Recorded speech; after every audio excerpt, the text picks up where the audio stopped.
అందరు బాగున్నారా? భోజనం చేశారా? ఈరోజు ప్రెసెంట్ 31 మెంబర్స్ వచ్చారు. Very good. ప్రతిరోజు ఈ విధంగా రెగ్యులర్ గా రావాలి బడికి. వస్తారా? వెరీ గుడ్ అండి. నిన్నటి తరగతిలో మనం ఏ పాఠాలు చర్చించుకున్నాం? ఏం పాఠము? ధర్మార్జునుడు. ఈ పాఠం రాసినటువంటి కవి ఎవరండి? చేమకూర వెంకట కవి.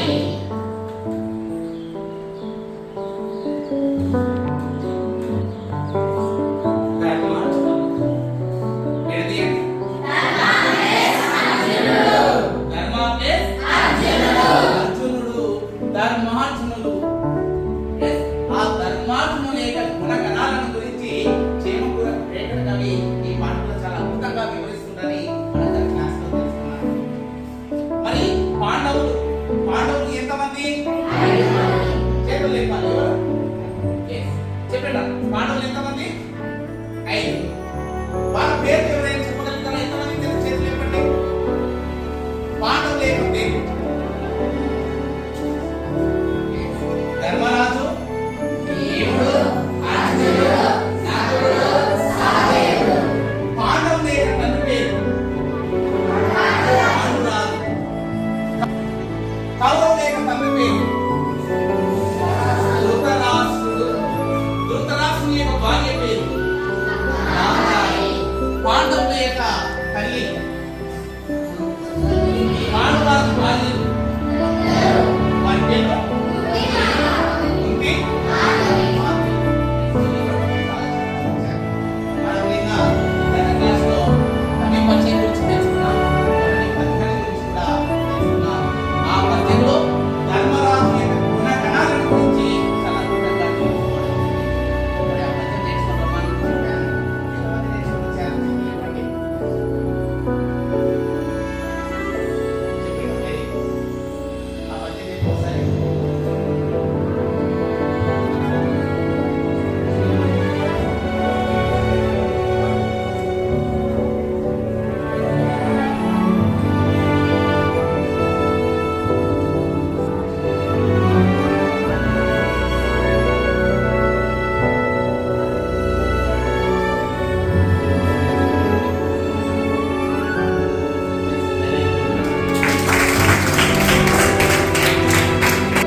తర్వాత పద్యంలో కూడా మనకు ధర్మరాజు యొక్క గుణాల గురించి చాలా అద్భుతంగా తెలియజేస్తా ఉన్నాడు.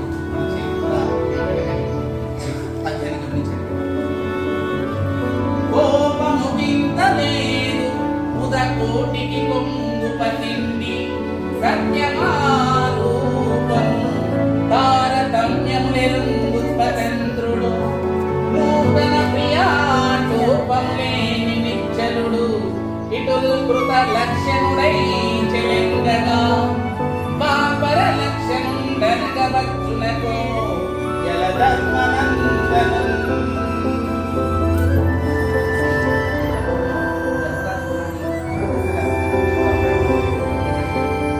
కోపము వింతలేదు ఉదకోటికి కొంగు పతిండి సత్యమారూపము తారతమ్యములెరుంగు స్వతంత్రుడు నూతన ప్రియాటోపములేని నిశ్చలుడు ఇటుల్ కృత లక్ష్యనుడై చెలెంగగా వాపర లక్ష్యనుండనగ వచ్చునకో యలధర్మనందను. ధర్మనందనుడు, నందనుడు అంటే కుమారుడు. ఎవరి మనవరాలు ధర్మరాజు?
ఇంకెక్కడో దాచుకోవడం జరుగుతూ ఉంది.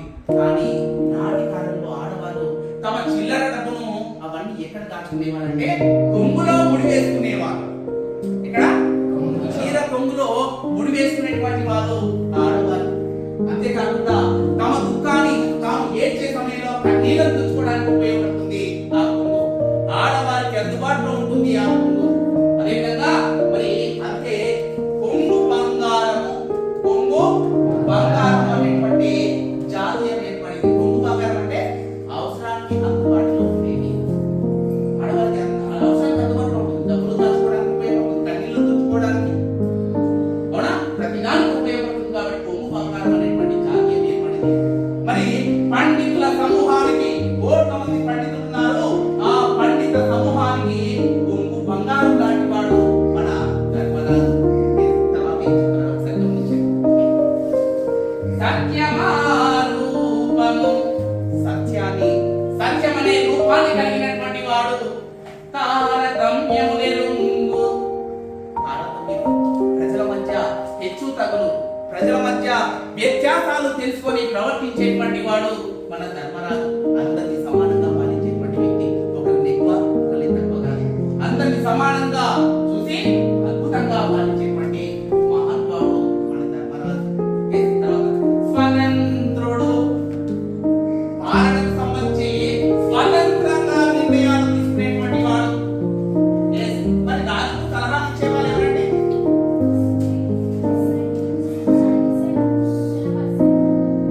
మంత్రులు. ఎవరు?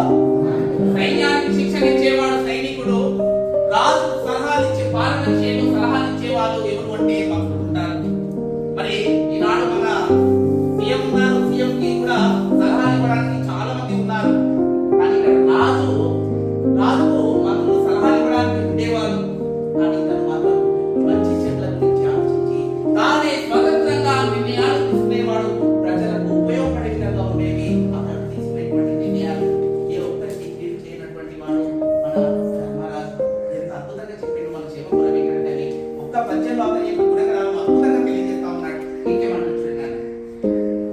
నూతన ప్రియాటోపములేని నిశ్చలుడు, నూతన ప్రియాటోపములేని నిశ్చలుడు. ప్రియాటోపము విడిగండి. ప్రియా ప్లస్ ఆటోపము, ప్రియా ప్లస్ ఆటోపము. నూతన అంటే కొత్త. కొత్త వ్యక్తుల పట్ల ఆటోపము లేనివాడు. ఆటోపము అంటే ఏమి అంటే గర్వము. ఏది బెట్ట? గర్వము. కొత్త వ్యక్తులు, ఎందుకంటే మనకు కొత్త వ్యక్తులు పరిచయం కానీ వాళ్ళ ముందర కొంచెం బిల్డప్ చేస్తూ ఉంటాం, గర్వంగా ప్రవర్తిస్తూ ఉంటాం, పొగరుతో ఉంటూ ఉంటాం. వాళ్ళతో లేదు, మనం కానీ ఇతను ఒక రాజధాని ఇంద్రప్రస్థ పట్టణాన్ని పాలించేటువంటి రాజు. కొంచెం కూడా కొత్త వ్యక్తులను చూసి కూడా కొంచెం కూడా గర్వం లేనటువంటి వ్యక్తి మన ధర్మరాజు. ఆ తర్వాత చూడండి, నూతన ప్రియాటోపములేని నిశ్చలుడు. నిశ్చలుడు అంటే స్థిరమైనటువంటి స్వభావం కలిగినటువంటి వాడు మన ధర్మరాజు. తర్వాత ఇటుల్కృత లక్షణుడై చెలెండగా పాపర లక్షణుందనగ వచ్చునకో యగ ధర్మనందను. పాపర లక్షణుడు అనాలా, మృత లక్షణుడు అనాలా? మృత లక్షణుడు, పాపర లక్షణుడు అంటే తెలియదు. వాటి గురించి మీకు తెలియజేస్తాను. మనకు హిందూ పురాణ శాస్త్రాల ప్రకారం, హిందూ ధర్మశాస్త్రం ప్రకారం మనకు యుగాలు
అవతారం. ఈ 4 అవతారాలను ఎత్తి దుష్టులను శిక్షించడం జరిగింది మహావిష్ణువు. హిరణ్యాక్షుని వరాహ అవతారంలో వధించాడు. హిరణ్యకశిపుని నరసింహ అవతారంలో వధించాడు. అది ఏ యుగంలో అంటే కృతయుగంలో. ధర్మం 4 పాదాలుగా ఉండే, అస్సలు దొంగలు లేకపోయేది, అవినీతి పడలేదు, కుట్రలు ఇవన్నీ ఏమి లేవు. అందరూ న్యాయబద్ధంగా ఉండేవాళ్ళు కృతయుగంలో. మరి ఆ కృతయుగం అయిపోయినాక కృతయుగం నుండి త్రేతాయుగంలోకి వచ్చినప్పుడు ధర్మం అనేది ఒక పాదం తగ్గింది. అంటే 4 పాదాలు ఉన్నటువంటి ధర్మము ఇక్కడ ఎన్ని పాదాలు అయింది? 3 పాదాలు అయింది. ఒక పాదము పాపం పెరిగింది. అంటే 75% మంది ప్రజలు నీతిగా ఉండేవారు, 25% మంది పాపాలు చేయడం. అందుకే రామాయణం రాసింది కూడా ఎక్కడ అంటే ఈ త్రేతాయుగంలోనే. మరి మహావిష్ణువు త్రేతాయుగంలో రాముని లాగా అవతరించాడు. పరశురాముని అవతారము, అదేవిధంగా రామ అవతారము, ఇవన్నీ త్రేతాయుగంలో జరిగినాయి. 75% మంది నీతి పరులు, 25% అనేది పాపం జరిగింది. అది త్రేతాయుగం. తర్వాత ద్వాపర యుగం. ఈ ద్వాపర యుగంలో పాపం కూడా 2 పాదాలు పెరిగింది బిడ్డ.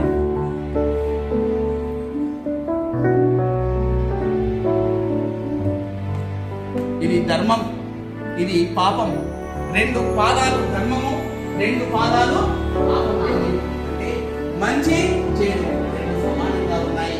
అది ఏ యుగంలో అంటే ద్వాపర యుగం. మరి ద్వాపర యుగంలో మహావిష్ణువు ఏ అవతారం ఎత్తాడు?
ఎందుకంటే మహాభారతం ఇది, పాండవులు కౌరవులు, అవునా? మహాభారతము కాబట్టి మహాభారతానికి చెందినవాడే పాండవులు. ఆ పాండవులలో ఒకవాడు మన ధర్మరాజు. కాబట్టి అసలు యాక్చువల్గా చెప్పాలంటే మన ధర్మరాజు ద్వాపర యుగానికి చెందినవాడు. ఆ ద్వాపర యుగంలో ధర్మము 2 పాదాలు ఉంది, పాపము 2 పాదాలు ఉంది. ధర్మం అనేది 4 పాదాలుగా ఉంది ధర్మరాజు పాలించడానికి రోజు. కాబట్టి ఈ ధర్మరాజు లక్షణుడై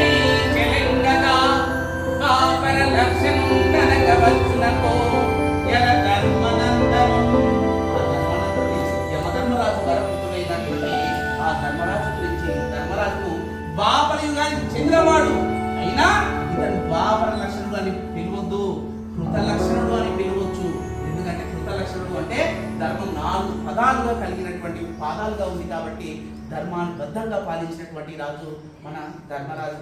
అంత అద్భుతంగా పాలించాడు. అటువంటి రాజును నేటి కాలంలో పాలకులు కనుక ఆదర్శంగా తీసుకుంటే అద్భుతంగా ప్రజలందరూ ఈనాడు చూస్తున్నారు. పంటలు జరుగుతూ ఉన్నాయి. మరి ధర్మరాజు కాలంలో చాలా కఠినం కాబట్టి చాలా ప్రమాణంగా పాలించడం జరిగింది మన ధర్మరాజు. ఒకసారి పద్యాన్ని గమనించండి.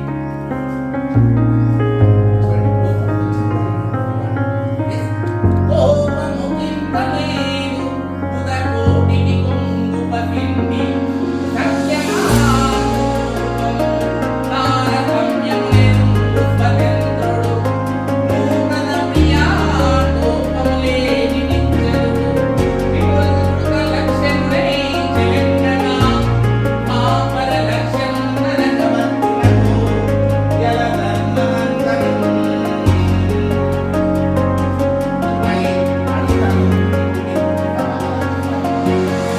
ఇటువంటి లక్షణాలు గల పాలకులు ఉన్నారా నేటి కాలంలో? ఇటువంటి పాలకులు ఉంటే ఎలా ఉంటుంది? దేశం అభివృద్ధి చెందిన దేశంగా ఈనాడు మారిపోయింది. ఇటువంటి పాలకులను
కోపం లేని వాళ్ళతో చేయాలి. మంచి గుణాలు కలిగిన వాళ్ళతో. మనం తప్పు చేస్తే